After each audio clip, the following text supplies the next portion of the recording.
Amisi Kigundu yabadde yerega n'Obwakabaka bwa Buganda ku nsonga z'ettaka. Nze ngambira ddala Amisi ettaka watuukidde okubanga yerega n'Obuganda kitegeeza amataka g'abantu mangi nnyo gakoze ki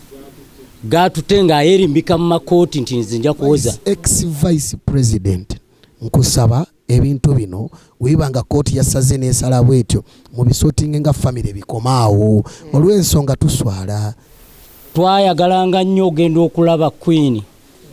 era nze gola abansi b'ennaku 3. Sipapa polisi yakakasizza bakote n'ebizibiti oli mubbi naye njagala nkubuulire gwe bakwatira mu kitundu yabaki kati saawayo okoze byonna byokola but it is your time. You've tortured people, you've done things. Kati olaba government etuse n'ekwefuulira wakuba amasasi teri yakwatako ate ku luno wabbye bubi ate oli mubbi fala obotya n'ogenda n'akasimu n'ogenda n'essimu n'emmotoka biki n'omukazi ebintu byasobola okutwakinga ne bafuna oli fala tikula sumulula byonna ebyansiba obwedda sinsitira nyiganyiga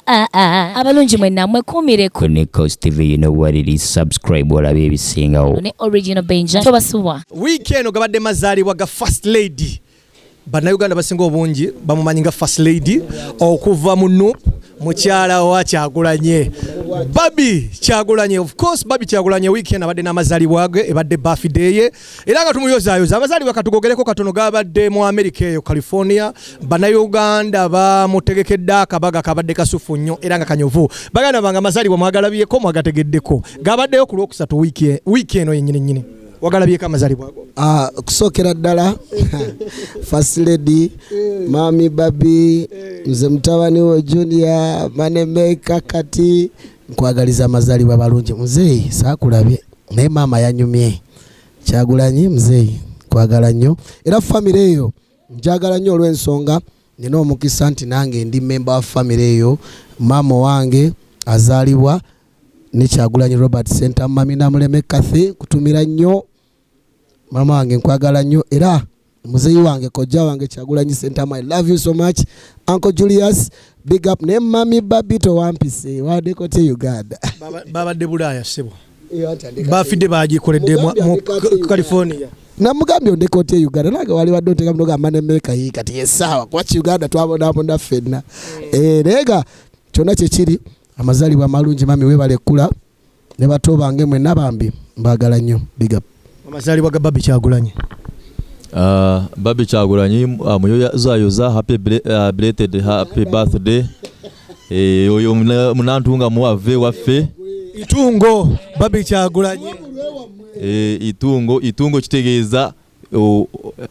Oluganda lw'Olukaayi kyogere mu Luzungu itungo kye kitegeeza tosobola tunyonyola mu Luzungu Oluganda luba Luganda. Itungo kitegeeza ebyenfuna byolina itungo kati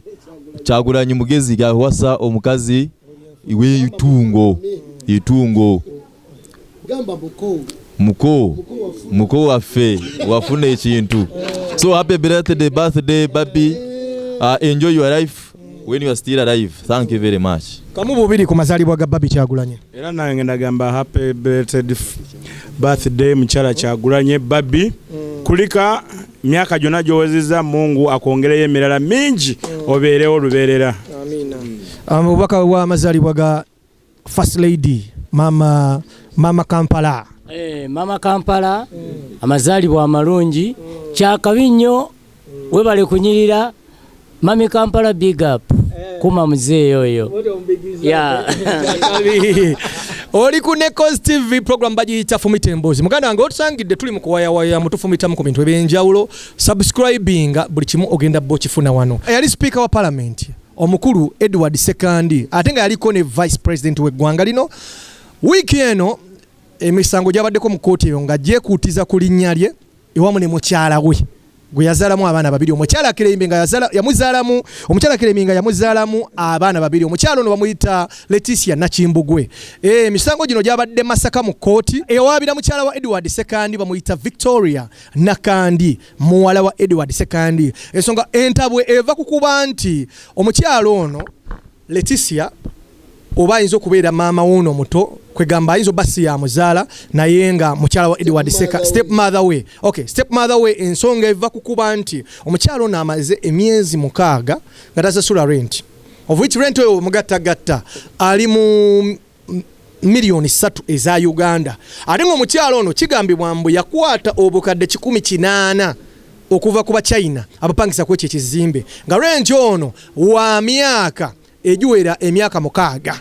Kale n'olw'ensonga eno yatabula abaana ba mukulu Edward Ssekandi n'ekika n'ekitabula kyonna nga Edward Ssekandi oba yali speaker w'eggwanga obuvunaanyizibwa bwonna yali omukyalo n'agamba baali babumutikka. After some time omukulu n'akwata ekiwandiiko n'akikyusa n'agamba muwala we amanyikiddwa nga Victoria Nwagi Ssekandi yabakwasaganya ebizimbe bino byonna ebiri e Masaka. Mu mbeera eyo omukyala bagenze mu kooti, omusango gwamusinze, kooti n'emusalira okuba nti ava mu kizimbe, bw'aba tavudde mu kizimbe asasule ensimbi ezimubwanjibwa oba abeere omu ku bapangisa ng'abalala olw'ensonga bano bavunaanyizibwa ku kizimbe kino era be bakisolooza. So Victoria Nakandi muwala wa Edward Ssekandi yabadde so happy nga bawangudde omusango guno ne bagamba n'Abachina bano abasasula milioni 16 ez'emyaka 6 rent bazisasule kubanga omuntu gwe baziwa muntu mukyamu. Naye nga mu mbeera eno kiringa omukyala agamba nti mwami we oba bbaawe gwalinamu abaana 2 ow'ekitiibwa Edward Ssekandi mukyala we akireyiminga mwinamu abaana 2 at the same time bamugoba mu nju mu dduuka muno mwakulira ne ku kizimbe. Kantandikirawo tusooke tutegeere mukyala we waddala amwinamu abaana baddala n'abaana bamumanyi era yali asolooza ekyo kizimbe. Kati bw'aba yali asolooza kyakyuka kitya kubanga ono yali mukyala we ng'era obuyinza buli woono bwe baali babikyusa baatuula nga family nti Victoria Ssekandi yagenda okubanga yasolooza ekizimbe oba nedda. Naye nze ndabawo obutenkanyaawo kuba omukyala ono maama mukyala we oba step mom wa Victoria Nwagi Ssekandi step mom we adde balina okumuwako katiibwa bamuyita Letitia badde balina okumuwako katiibwa ng'omukyala yazaalira ow'ekitiibwa Ssekandi abaana 2 kubanga katubuyo bagambye naye atandika okusasula rent olw'ensonga obuvunaanyizibwa bali bwe babukwasa Victoria Nwagi Ssekandi Edward yali vice president yabumuwa ekyo siyinza kulimba olw'ensonga n'ensala kooti ng'egenda mu maaso omukyala badde agamba ow'ekitiibwa Edward Ssekandi kasooka ajjeko. Twagala tutegeere ono lwaki bamuggyako ekizimbe nga bakimukwasa kisolooza awo tewaliwo bwenkanya ate atandika okusasula rent ng'abadde asulanga mu bedde. Si birungi ebyo byali mu kukola nze mu ndowooza yange kubanga wuliriza oli mukyala wa Ssekandi yes ne babiwandiika yabadde akisolooza kiki ekireese okubanga okusolooza bakumuggyako kakati kamalirizeyo kino Prince Freeman njagala nkuddemu ekintu kino Prince Freeman njagala nkuwe bizinesi yange ogitambuze oli mukyala wange oba oli muganda wange oba oli ki wendaba nga te progressinga ate nga okay yinza okubanga progressinga naye nga ate ebirubirwa bya bizinesi yange bigoberera nnyo ate side yo nga ate yange I have a right okukyusa yenna gwe nteekawo oba okukola kyonna kye njagala. So kisoboka okubeera nti maama kituufu maama waba Victoria oba step mother waabwe naye nga ate abadde atwala nnyo business ku side ye okusinga okugamba nti ya family watifu yabadde ku abaana bana abakulu ne badda ku taata ne bamupushinga oyo mukazi tubimuggyeko naye nga bibadde bitambula bulungi. Wakati omuntu gwoyogerako ex vice president speaker munnamateeka kyensuubira tosobola kumupushinga kola kintu ng'ekyo kyasooka okukola yasoma kye bayita human psychology. Kiwulidde waaba yasoma human psychology ekyo tosobola kuŋŋamba nti abaana bamupushinze wabula wabeerawo ekintu naye olaba nti ndi muntu w'amaanyi ngenda kuswala abaana be okuvayo ne bajja wabula nze kyemunenyamu kimu mukyalawo okumutwala mu kooti kirala nelwakuba abaana kankutangazeemu abaana be baloopye sipiika teyavuddeyo kuloopa ne bawala ba sipiika be bavuddeyo nga baloopa on behalf of speaker. Atera automatically kine kintu kibera kizimbe kozo oli munnamateeka ababimanyi kitegeeza by the abantu bakowa mutubanyo ne tubakowa ate kyakubadde okimanyi omukyalo ono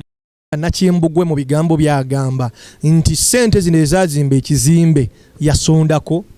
oba yazisonda iwate obwakireiminga. Okay, kakati kisoboka okubeera omanyirwa kuba abantu abasinga tukola amanya naye ng'oluusi tugakoledde mbannaffe omwami n'omukyala nze mbadde nsaba abaana wembanga omusango mwaguwangudde yes mukikakkanye mukiveemu muleke maama ne taata alwane kuba step mother otaba jajjaawo tabaki abamaamawo olw'ensonga abamukyala wa taatawo waddembe mulekera everything. Kyakubiri ex vice president nkusaba ebintu bino wibanga kooti yasaze n'esala bwetyo mu bisotinge nga family bikomaawo olw'ensonga tuswala erinnya na buli kimu olitta. So nze nga money maker mbasaba family ebere family ebisigadde bitambule neyanziza naye olaba bituuka mu kooti kitegeeza mu family birabika byabadde biremye baagaana okutula wansi baleka bijjirayo n'emiggo ne beeyokya. baba babimanyi gwe byogamba nti byagaana biba tebiganye olaba babimanyi lwaki byatuuka mu kooti naffe okubimanye ennaku zino lwaki ffe twabimanye eno nze nandibadde mbitegeera nga ndi eno kimanyi tosobola okunkuba oluyi nenduwanvuya nobeera omuntu gwe nsobola okuba oluyi netulumalirizawo lwaki bode babimalirizawo nebabiwanvuya nebabituleetere olowooza eyalipotinze Victoria muki muwala wa Ssekandi akolanga ki yasoma ki simanyi bye yasoma mateeka bakugamba ebiseera ebisinga ebintu biveemu bikwase bagamba yamba poliisi ekuyambe kati akantu kano kalabanga akatono kati kyamaliriza ng'oli wanaakola violence n'alwana n'akola kyo banayokya bagenda kutwala ebintu by force muganda wange kiri kitya ne kooti yawangu money maker jala kugamba ekigambo kimu money maker ina step mother ate kugambye namuleme Catherine mama wange muganda Bobby Wine money maker ebintu bya family biba bya family ate bano ba step mother nze kyemmanyi mpuliriza nze nkulide mu bamama batano mukyala Ssekandi ow'abaana ababiri ateekwa okubanga ku bizimbe kuno kwabadde bamu obuvunaanyizibwa ateekwa okubanga ebbanga lyamazeeko abadde asikaza ku sayidi ye kati bano abaana abadde yeeyagaliza yensonga abaana lwaki bakoze eki bavuddeyo ne bamutwala mu kkooti okitegeera ogenda kumbuuza era former vice president ex vice president musajja oyo mukulu yasoma lawyer manya amateeka era tiyandiyimiridde na mukyala we muki mu kooti yete yaliyo abaana be baaliyo ku nsonga y'abaana era kyova olaba kooti yawuliriza abaana nedda nesala omusango okitegeera nti ba step maze ebiseera ebisinga jjukira oli alina abaana bameka ayina okusaka nga zaki eri baana be lindako kyongamba Ssekandi mu bulamu bwe ow'ekitiibwa ayina abaana babiri bokka oba oyo owokusatu Victoria n'ekirala waliwo kyembuuza kyogamba ayina ekyo ekizimbe kyokka kyebali mukayanira mu bulamu bwe mu mbeera eyo n'omukyala ku bizimbe abadde ayinayo n'ebizimbe birala byayagala afuneko omugabo ayagala afuneko omugabo ayina abakazi bameka osagala nkulimbe ebyabakyala bye sibimanyiiko banange Ssekandi musajja munakatuliki ate mu ddiini yaffe batugamba omukazi omu kati ono mukazi wa bbali yamufuna nga 92 kubanga nze mbadde ndabye waawo notes for suing nga omukazi ayagala kusuinga ki Ssekandi yasoose kwagala kusuinga Ssekandi basoose kubyogera nga family Ssekandi amugoba mu nyumba gyasulamu ate amugoba no mu kizimbe ekyo kati ekyo kitegeeza nti Ssekandi family eri eya marital family eri gyetumanyi matrimonial family eri gyetumanyi ye mutawanyiza kati family tanse kumulema kati abaana bana abakulu bagala kugoba ki second wife oli bagala kumugoba kanga tali official bali yamuwa sente ne bazimba omukazi nayonga yongera kwawo sente kwe bwekikyala naye ebintu nga biri mu manya gani ga Ssekandi emyaka 18 abaana babiri omwayi n'emyaka 18 mwana mukulu kati nze ndowooza nti obuzibu bwe buli Ssekandi family emulemye kitegeeza family ekulemye Ssekandi tuula wansi okole otereze kubanga oli mu mateeka otereze ugambe kati family mukitegedde edini nga evuddeko mutegedde nti bano baana bange tojja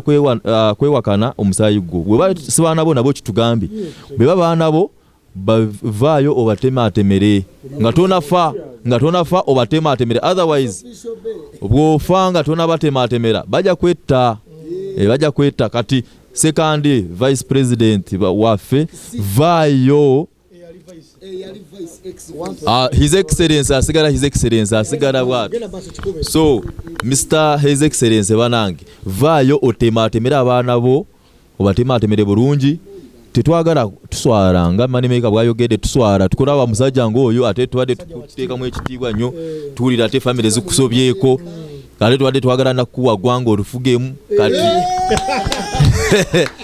ekyo nakyo kyogedde kulemye kati tukola tutya eyo ndowooza yange tubadde tukula abantu tuyinza kukuwa eggwanga olufugemu ate kati family naye ekulemye banange Mr Ssekandi wetereze ensonga ya Edward Ssekandi nga tugibuuseeko wiiki eno yennyini omukulu oba omukuba city socialite abamanyiddwa mu kuwagala okumansa ssente n'okulya akavimbo amanyikiddwa nga Charles oba Olim Charles amanya ameepatikeko agamanyikiddwa nga Sipapa omumansa w'ensimbi yakwatiddwa wiiki eno yagenze mu kaguli ekabalagala eyo ng'ensonga eva kukuba nti kigambibwa nti Sipapa yabba biliyoni emu 1.6 billion Sipapa ze yabba bwe kigambibwa era ng'olukwe kigambibwa nti yalulimu ne mukyala we era ng'ensonga ezo zaava mu maka agamu ebuzigaawo ag'omusudaani omusudaani ono kigambibwa nti yali munnamagye amanyikiddwa nga Jacob Nur yali bbungaawo mu makage omukulu ono yabbawo emitwalo egikunukiriza 42 egya dola ozikyusa mu ze Uganda zibeera mu 1.6 billion osobola okivunula mu Luganda muganda wange ke kawombi kamu mu obukadde lukaaga mu mbeera eyo muganda wange ensonga eno obubbi buno oba omunyagululo guno gwabaawo ng'ennaku z'omwezi 28 August tuyingira omwezi guno gwa September Sipapa ne mukyala we bagamba babba ssente ezo nti bayingira ne bamenya nga 28 ng'abantu bano tebali waka Sipapa n'abantu be imbu bino betuwulira mu sources ez'enjawulo sibiconfirming naye tubiwulira according to sources ez'enjawulo ezireeta amawulire okuva ku source wali wennyini we byapeninze n'olw'ensonga eyo kigambibwa Sipapa yabadde taliiwo ng'ali Tororo mukyala we n'akwatibwa naye mu kukwatibwa kwa mukyala we yasangiddwa ne zilaputopu essimu ez'ebbeeyi eziri waffe obukadde 6 bukadde 5 nga gyeziri ne ssente ezimu ku zo bamusanga nazo era nga banunulako emitwalo 7 egya dola era nga emitwalo 7 egya dola egyo oba ozizza mu ze Uganda ziba nga musente meka emitwalo 7 egya dola milioni nga 3 roughly milioni nga 3 zibamukwata nazo mu ze Uganda zije emitwalo 7 gire egya dola nga bamukutte n'emmotoka ezigambibwa 2 ezaava mu compound ey'omusudaani ono omunamagye amanyikiddwa nga Jacob Nur yensonga yegena maaso oba bye bimu ku bigambo ebadde ku mimwa gy'abanna Uganda wiiki eno oyo Sipapa musajja yali afuuse ensonga sijja mwogerako bingi nejja mujjukirako ebintu nga 2-3 ekisookera ddala mujjukira mu kalulu yagenda ku ofiisi zaffe oba ofiisi za Nuupu n'akuba amasasi ensonga eyo nga omunayuganda tumumanyi si musirikale si munnamagye siki opposition ngoti emundu yes waliwo abazipozesinga naye nga balina license zaazo Sipapa yali alina license ekyo kimu azaakola emisango mingi ekyokubiri ayina omuyimbi gwe yabonaabona naye Serena Bata entalo zaali nnyingi n'amusamba n'amukola everything ne babirevealinga mu luyimba so Sipapa is not the first time ye ne Chameleon bamukwatako era nga bbo butambire butambula ne bamukuba bubi nnyo ne bamusula n'emmwala ani gwe bakuba Sipapa gwatugamba ebutambi weebuli kamiliyoni abulira kamiliyoni amuganga ngenda kwabya so Sipapa ye ng'omuntu yeetaaga asooke yezuule ng'omuntu Sipapa toli mwavu kuba oli mukozi wa ssente omuntu yenna ng'oli mukozi naye ssente ssebo era nalabyeko ne katambi ako Bobby ke yayisizza nga kagamba omuntu oba yabba akatambi kale akatambi ka Bobby katukeesonyewe nze mmalayo kakati Sipapa ng'omuntu ensi yonna ekumanyi oli mugagga ensi yonna ekumanyi olina ssente kigambibwa abantu batandise omubuusabuusa bagamba nti obugagga bwa Sipapa kyandiba nti abadde abba bubbi abadde anyaga abantu nga takolerera bukolerere bwe kigambibwa era bwe tubaze tubiwulira wiiki eno kigambibwa nti abba bubbi yes naye nga gwe bakubuuza abagagga tomanyi nti alina ssente azirina sicho mwana tunze ebyensimbi n'ebyobugagga bwe sibimanyiiko mbiwulira buwulizi anti malayo kamaleyo muwulira nti Sipapa alina ssente era azigaba siziryangako tazimpangako ne bagamba azigaba era n'abaziridde bangi bagamba bakola ki baziridde wabula kyengamba kiri bwe kiti gwe bakwatira mu kituli abaki yaba omubbi kati Sipapa wabanga obugagga bwe mugamba bwabobbi bagamba tubiwulira bannayuganda tugamba bamugamba nti Sipapa mubbi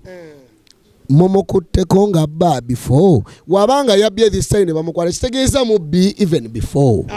omukulu kwatidde mu kituli olwo olugero lwa Luganda so n'olw'ensonga eyo nze mbadde ngamba gavumenti nja kwogerako kusaidia gavumenti ti gavumenti omuntu ono mu biseera bya campaigns yali tagambibwa muganda wange katono obubbi buno tebuli mu gavumenti buno obubbi bwa kinoomu kati gavumenti ejiddemu wa ku bubbi bwa Sipapa teramu gavumenti wa wano nti omuntu ono si mupya mu byazza ekyo polisi yekwasaganya obubbi si gavumenti no kyegamba ate kati polisi eki kale polisi yekwasaganya ensonga eza security n'okukuuma omuntu n'ebyaffe kati ono yabadde atutte mutwazi yadde atutte ebintu by'abantu kati polisi yeriwo okukuuma era ensonga zino ziri ku poliisi teziri mu gavumenti teziri mu executive mu lukiiko olufuga uliriza kugamba katumuteeke mikono gya gavumenti essaawa zino bamukwasizza emikono gya gavumenti nti bamukwatidde mu kituli ate kyakubiri tetunawulira kiva wa Sipapa ng'omuntu olw'ensonga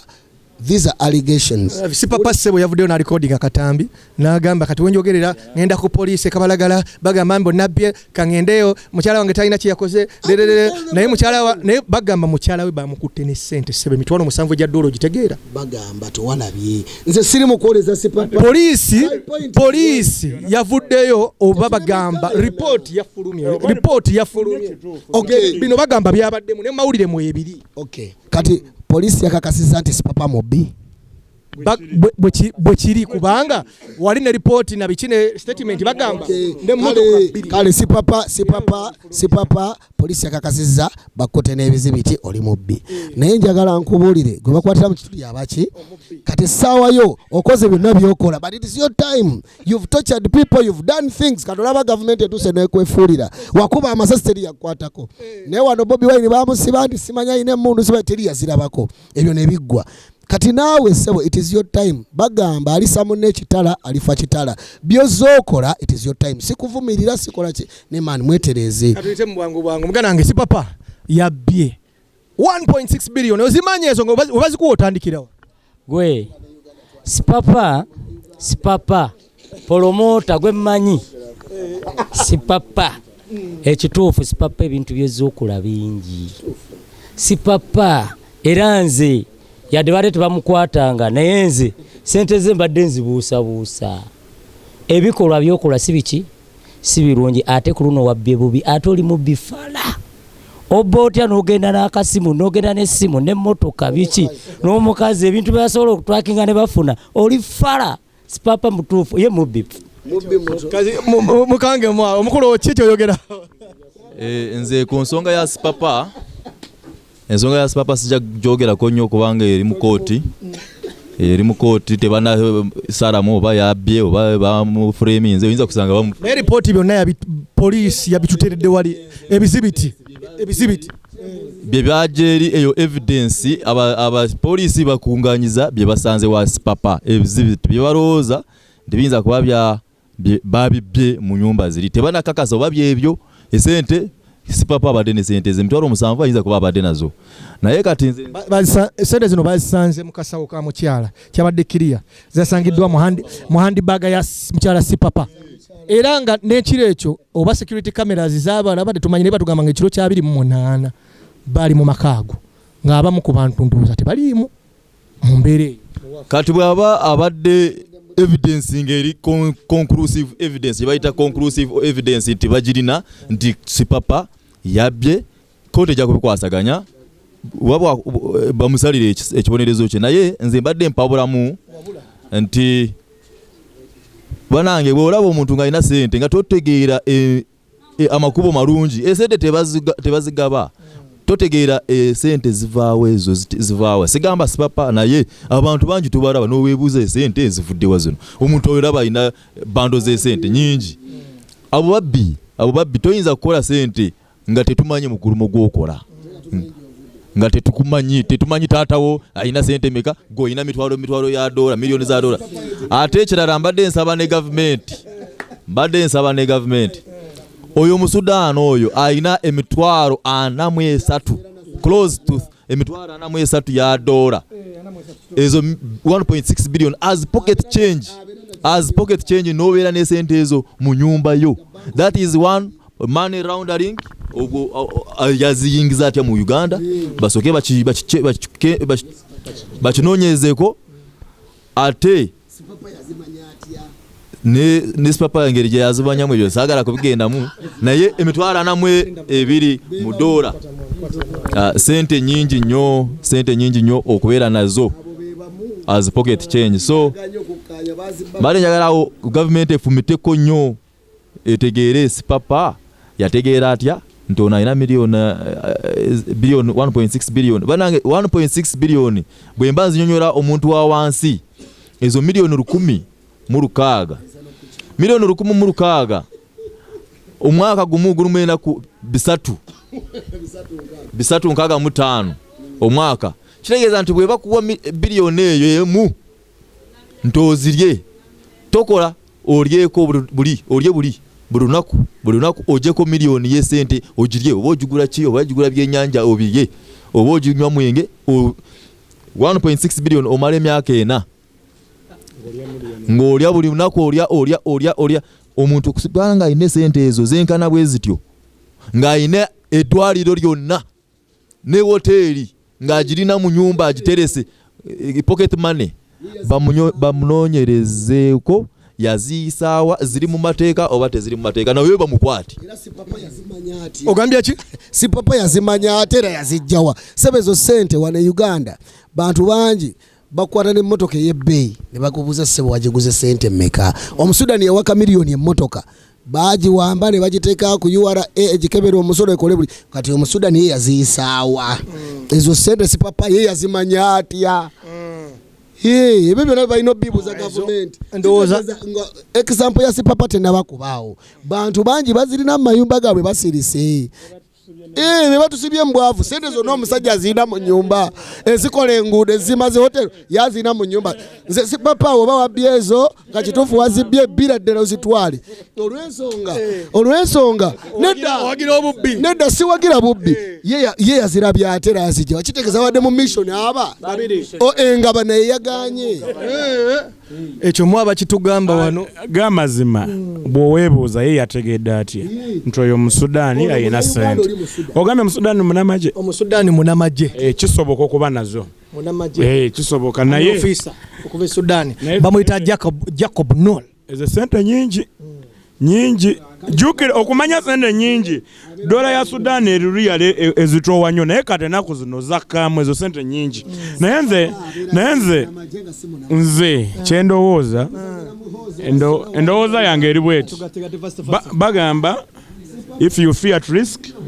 you don't become a rich person people risk abantu baliskinga batya mu mbeera yonna gye baliskingamu tugambye mubbi tujagamba mubbi nga babbi bo bangi abantu bali skinga nga baagala kubeerawo so saagala kutegeera ngeri gyafunamu ssente Sipapa saagala kutegeera ki naye bw'aba yabbye ne bamukwata oba kigende mu maaso kote ekola omulimu gwayo balabe bagenda omusalira naye n'oyo omusudaani zo sente zibadde nnyingi okubanga ziri mu nnyumba bantu bangi balina sente nnyingi mu mayumba gaabwe ng'ate sente zandibadde mu saturation okitegeera ensonga za Sipapa zo bamukutte yavudde torolo gye yabadde oba yeereese oba poliisi yamukwatidde amawulire agamu gagamba bamukwatidde torolo naye yatukoledde gakiripu nga tugamba ajja kabalagala ku poliisi kutuukawo tumulabe bwe kityo mu mbeera eyo emboozi ya Sipapa bwe tugigadde katusale nga tuddako ku mwana yakubiddwa wiiki eno okutulugunyizibwa kw'omwana akatambi kabadde viral over the internet buli wamu katambudde munnayuganda yakalabye ekikolwa kino kyapeninze Luweero gye kyabadde omukyalo omu amanyikiddwako nga Dolofe Nabulime yazizza omusango guno ogw'okutulugunya omwana we ye maama we yamuzaala ye buli kimu yasabudde omwana kibuuku kate amutte neiba yamulikodinze katambi ka video nchwa nawe wenjogerera laba video na katambi kano oyinza obba wakalabyeko tuyinza okutaka kuteera wano olw'ensonga amateeka g'Amerika aga YouTube tekatukkiriza kuwanika butambi bwe butyo ku mutimbagano guno olw'ensonga bumenya amateeka bonga bo butambi oba buvuga abantu abalala okukola ebikolwa ebibi bwe bityo n'olw'ensonga baganda bange teri atamanyi katambi ako Nabulime yakwatiddwa yasibiddwa wiiki ejja ku Lwokubiri bagenda bamuteeka mu kkooti omusango guno bagusale omwana bamumuggyeko wetwogerera bayina home care gye bamutaddemu emulabirira right now eriweera eyo ensonga eyo katugikoneko katono ekibi kireeta ekirungi omwana bamukubye ayinza otandikirawo obulamu obulungi ng'obwedda abadde bulijjo ng'abeera mu kubonaabona Nabulime bamukutte kate Nabulime okumukwata bino tebyetaaga musate simanyi kumusalira musango kino evidence weeri erishuwa oyo gwamusinze kyawedde tetumanyi lwaki badde lwaki yadde akuba omwana yakubye omwana amugamba akoleki anaabe busungu bwaki nze nalabye nga akuba omwana muyeenaaze omwana muto amugamba okwenaaza omwana muto tasobola kwenaaza oli busungu bwaki so omuntu eyakeera n'osindika omwana n'omulabirira oba ali mu myaka 2 oba gumu kitundu n'olabirira omwana okutuuka awo n'omukuba ng'omwana taliiwo n'omukuba n'ava waggulu ku valanda n'aka wansi n'omukuba n'ayambuka n'adda mu beseni ng'omukuba ku mutwe okuba buli wamu nga gwe yazaala omwana iba mama mulimba bano abaana simanyi oba baba bammwe wadde omusajja aba yakunyiiza n'akulekera omwana tokuba mwana kutuuka awo ale n'omusajja tata w'omwana yaganye okumwogera ku poliisi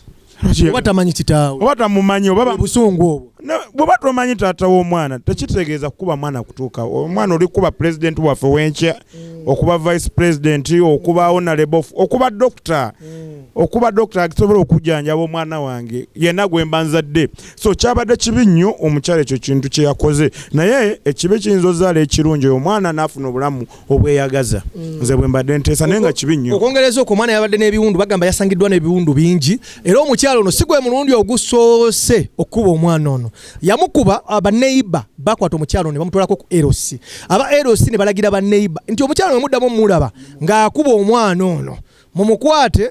mu recording obutambi obwo mubutulekere tubasindike mu buyinza abasinga kuffe muganda wange ekintu ekyo kyogerako kikatambi kono omukyala yakubye omwana oyo omukyala yakubye omwana bwatyo omwana atayogera sirowooza nti abadde amupanishinga kubanga kati bw'oba opanishinga omuntu alina okuba nga ategeera lwaki womukuba kubanga omwana todera eyo ebadde tetegeera ky'ogikubira in fact obadde olaba nti bukatambi ako abadde akuba omwana naye omwana ayagala protection ya mama we atajja we wa mama we kitegeeza nti ye tamanyi kyakola kati abantu ng'abo abakuba abaana kutuuka ku point eyo violation of human rights eyo child abuse government weviirayo ne bakwasaganya n'amaanyi n'omukono gw'amateeka ate ekirala kyenyinya advisinga government amagavumenti agaakulakulanya Amerika ago olaba baliko child protection units nti omwana bw'aba kulaba nti oli mutamiivu totegeera kyokola oguddemu eddalu toyinza kumulabirira bamukujjako ne bamutwala nga mu kisulo ng'eyo nga wulira ebisulo by'abaana ebyo ne bamulabirira ng'okola ki nga weetereeza bw'otereera ne bamukuddiza bwe watoteredde omwana bamukola ki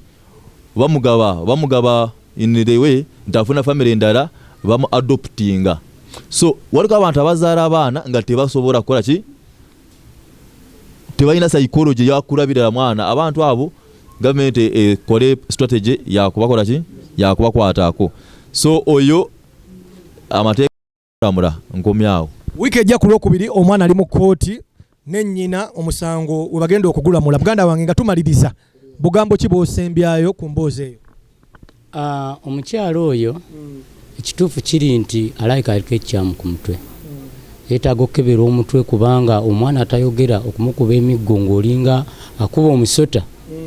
zindabira ddala nga aliko ekyamu ku mutwe yeetaaga na kusooka keberamu kuba omuntu gwe basooka ne batwala ku erosi ku nsonga y'emu era n'addamu ensonga y'emu yeeyo oyo omuntu aliko ekyamu ku mutwe. Ate nebaza nnyo baneiba omulimu gwe bakoze gwa ttendo nnyo okuba gwe bataasa omwana oyo Mukama abongeremu abawe kye baagala. Nze nga nfundikira ensonga eno abazadde abasinga tufuna embuto bamaama baffe abasawo babayita nnyogeramu antenatal care ne muzidojinga. Antenatal care teberamu nti bakuyita kuwa ddagala owaki. Antenatal care bakuyita maama n'ogenda ne bakubulira engeri gy'okwatamu omwana nti omwana waaba asambye bw'ati abaakubuuzaako ku makya omwana akoze bw'ati. So mba mmanyi nti abasawo bagezako kuzimbiramu laava eno nti ne relationship nti wotuukira okuzaala omwana ono ng'omwagala naye akwagala. Naye akatambi ako kalaze nti omukazi oyo oba omukyalo oyo yazaala omwana oyo nga tamwagala oba yamuzaala teyeetegese. Kyakubiri neebaza nnyo erosi y'ebusula n'abaagadde nnyo olw'omulimu gwe mwakola. N'omukyalo oyo gyali wadde yeddira nnyonyi nga nze abennyonyi tetukolayo tutwagala nnyo abantu nabulime wankoze bubi ne bambi nsaba amateeka gakolere kyonna kyeganaasobola era neiba mwebaza nnyo olw'ekintu ekyo yakoze wataasiza ebbujje bambi kuba omwana oyo abakufa mwena mwaligenza okuziika naye ng'ekimuse mukimanyi. Olw'embeera y'obudde muganda wange abalabi baffe balungi mutukkirize tumaliraawo egirigiri. Amanya nze Original Benja oli ku NEKOZ TV program bagiyita Fumita Emboozi. Buli lwa mukaaga ekiro ssaawa 2 tubawo nga tufumita. Baganda bange katumalirize nga buli omu abeeyanjulira subscribinga ku video yaffe. First of all, liking a video eno, subscribing ku YouTube channel yaffe, o sharing a video eno, tambuza video mwana wa mama. Tusaba bitambuza video, oja kubanga wano buterevu nakade tokerabira. Omukulu malirizango babulira amanya nga tumale ekintu kino. Okay, kamalirize mu dakiika emu. Kyenjagala okwogerako katono nnyo. Katumaze tugaddewo. Maliriza nti banaiba abamu mubeeremu waliwo neiba yayitawo mukatambako nga bakuba omwana n'atataasa n'awagira buwagizi oli akuba. Banaiba abamu mubeeremu oba bali ankwakyo eyo sitegeera. Naye nga nsigadde nze Prince Freeman wano ku NEKOZ TV omufumiti omubwati omu ku bafumisa omulala wali wano kayongera okufumita n'okukatiriza buli kimu. Ffe tujja kufumita ate tujja kufumitira ddala. Tujja kubafumita mukole ensobi tujja kubafumita ku NEKOZ TV wano. Subscribe, like and share. Goodbye. Amanya Resherengwe omufumisi. Omukulu nga tumaliriza. Yonze bampita money maker kati na wasa mwengi abakazi abalungi temuyina care yo bampita money maker Uganda eranga ndi wano ku program gye bayita Fumita Emboozi n'abafumisi era banaye subscribe, like and comment. Akademuka konemu sigadde bampita money maker Uganda. Ivan size tubagala nnyo tuli wano kufumita bazayi tugenda bafumita mukolebe mukola naye nga tulina bafumita. NEKOZ TV Benja oli ku NEKOZ TV tovaawo subscribing alinda video zaffe endala zigenda kuba zijjaawo era buli lwa mukaaga wano saa 2 tujjawo tubatuusako ebyakabi. Tikula sumulula byonna ebyansiba obwedda sinsitira nyiganyiga abalungi mwenna mwekumire ku NEKOZ TV. You know what it is, subscribe olabe ebisingawo. ne Original Benja tobasuwa.